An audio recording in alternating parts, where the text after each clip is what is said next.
Вижте, разговора за спешните отделения отново няма нищо общо с здравната карта, нали? Да кажем и това. Спешните отделения трябва да преструктурират себе си спрямо стандарта по спешна медицина. Стандарта по спешна медицина беше едно дълготрайно усилие на базата на експертния потенциал на практически цялата общност, която се занимава с спешна медицина. Една огромна работна група под ръководството на професор Миланов от Пирогов, за когото всички имаме впечатлението, че разбира от спешна медицина, всъщност направиха критериите и стандартите, на които трябва да отговарят първо спешната помощ, т.е. линейките, и второ спешните приемни отделения.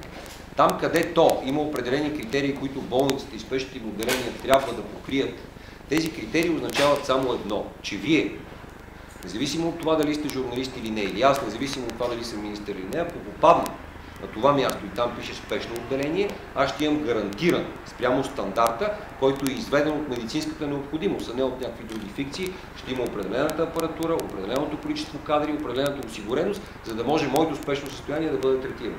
Ако някоя болница не отговаря на тези критерии, то всяка една от тези ситуации трябва да бъде разглеждана по-единично. Но като цяло, ще бъде ли закривано или ще бъде откривано нещо, аз не мога да влезна в този разговор.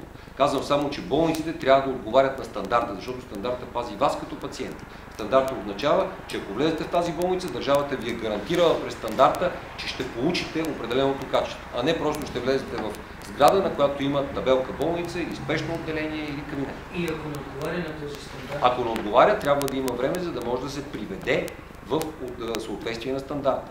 Нали не ме карате да правя другото, нали не ме карате да даваме разрешително на места, в които не можем да поемем гаранцията като държава за това, че вие може да бъдете лекувани. Нали не ме карате да го правя? Времето за да преведе това в стандартите колко? Не знам каква е. Вие говорите за конкретно приемно отделение. Аз не мога да кажа какви са изискванията, които конкретното приемно отделение не покрива в момента. Наистина.